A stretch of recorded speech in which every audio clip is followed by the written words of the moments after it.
최고. Hey, what's up guys, Victor Chris here. Welcome back to the channel. If you're new here, my name is Victor Chris. I do morbid and sometimes non-morbid videos on topics in pop culture, social media, art, music, and more.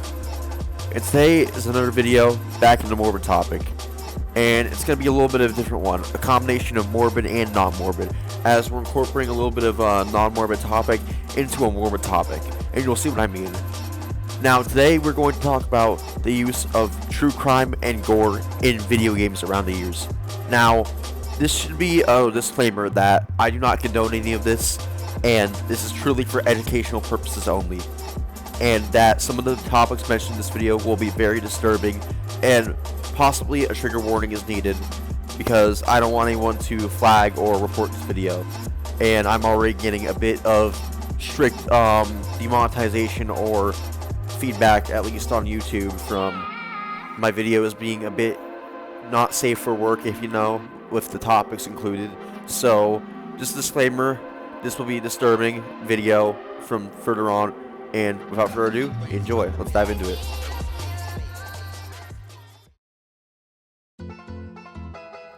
Since the early history of the 1950s and 60s, video games has been a modern part of culture and a huge part of many people's lives, with games like Mario, Sonic, Mortal Kombat, and more being part of many people's lives, including me. And who could forget Pokemon, of course. I love Pokemon. But with games comes a lot of parodies and spin-offs of people who are independent developers who choose to make a video game on something that's a rather different topic than the modern video game topic you would include of a character going on a mission, or a character, you know, just doing a simple battle or fight, something a little different. No, these people choose to make video games based off of real-life tragedies or include gore in the video games. And such as things like the shootings of Columbine, 9/11, and things like that have been included in many spin-off and video games developed by independent developers throughout the games that have been subject of many controversy and topics online. Now, without further ado, we're going to talk about some topics today of video games that have been spin-offs and independently developed games based on things like that. Now, today we're going to dive into some video games that are independently developed and cause some controversy online, some talk, and some more things. I'm Vapor Chris, let's dive into it.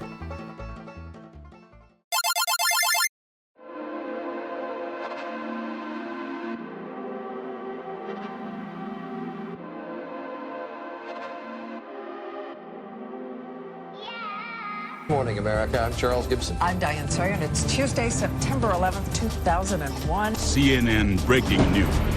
This just in, you are looking at obviously a very disturbing live shot there. That is the World Trade Center, and we have unconfirmed reports this morning that a plane has crashed into one of the towers of the World Trade Center. Terrifying 9/11, or Shocking 9/11, was a Chinese bootleg game developed in a company called High Tech in Taiwan and China, shortly sometime after September 11th attacks in 2001.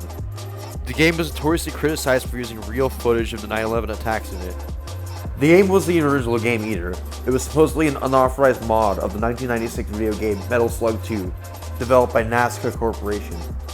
The game basically follows the Metal Slug concept, except with you killing military people, and then with an exchange between George W. Bush and Osama bin Laden at the end of every title card.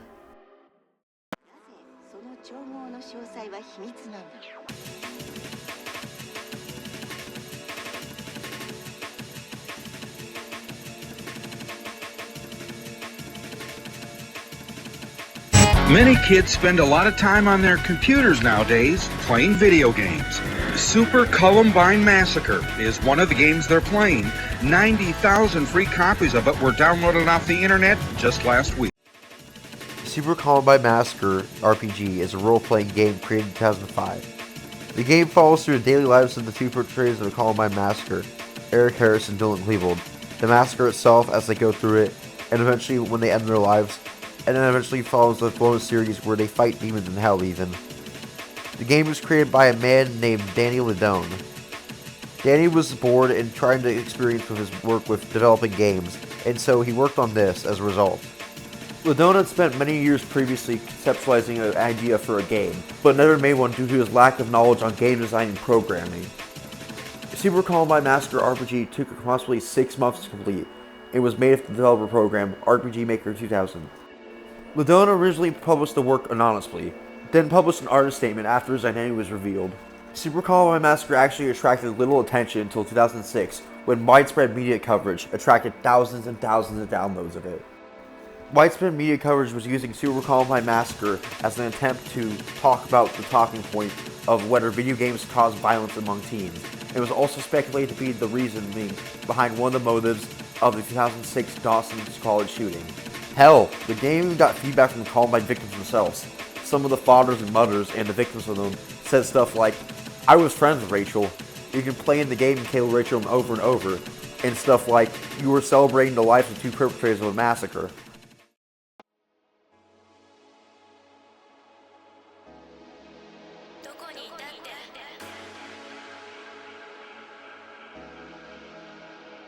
Oh, search drugs. Oh, my never-ending quest. I need more, thank you very much. Okay, so the thing about this game, or at least what I'm unable to deduce from the game is, wow, this is trippy controls. Okay, if it feels like I'm Oh, no! Someone closed the door! The Hospital was the infamous game that Markiplier featured on a gameplay that was made by an unknown developer on Steam. What was not known is that Markiplier unknowingly featured real images of gore and jump scares in the game. Pictures of autopsies and cartel victims were on it, and Markiplier was unaware that the gore feature was real. Here, I know that for a fact. Oh, the viewers of the video on Just Markiplier's one. channel quickly Just called one out that the video had real gore in it, and those images were in fact not fake images, and Markiplier had it up for years actually without it being taken down. Just in 2023, Markiplier had deleted it off his channel, seemingly for some reason knowing that it was gore. My question is just like, how does it take him this long to realize it? I mean, people were literally in his comments telling him, "Yo, Markiplier, this is real gore," and he didn't listen? I love you, Mark, but seriously.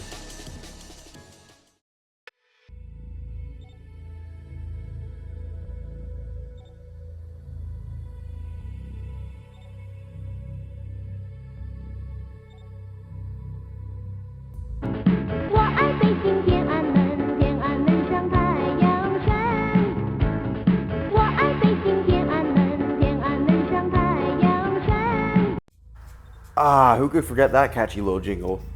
Hong Kong 97 was a video game developed and produced by Happysoft, a Dojin game developer for the Super Famicom.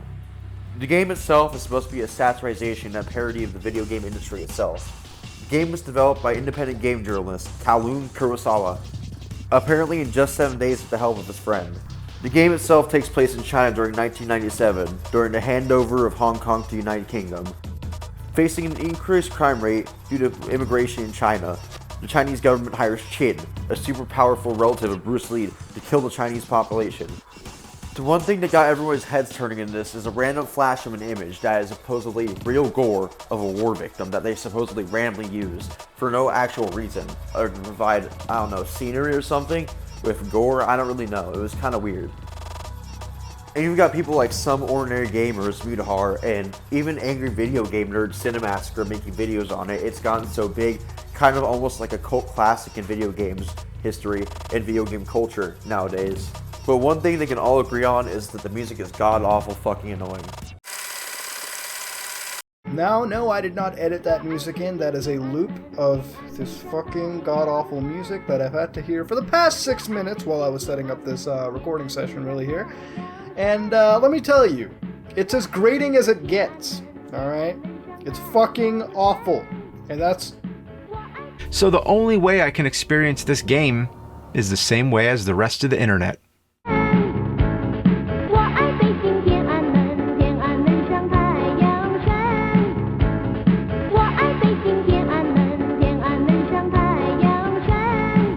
No. Let's go. Well, we made it through another video, guys. My name is Vaporman Chris, and if you're new here, go ahead and hit that like and subscribe button with notifications on, as it greatly helps me as a content creator to keep making videos like this for y'all if you like them. And if you're a returning viewer, thank you so much for joining me for another video. Thank you for joining. Once again, my name is Victor and Chris. I do morbid and non-morbid videos on topics in art, pop culture, social media, music, and more. And once again, thank you for watching. I hope you all have a good day. I'm probably going to chill and upload this video after this and call my girlfriend and talk to her because I love her. And I hope you guys have the rest of your good day, and I hope you guys have whatever you have going on and enjoy it. And yeah, I hope you guys enjoyed this video. Thank you so much for watching. Peace, guys. Love y'all. Bye.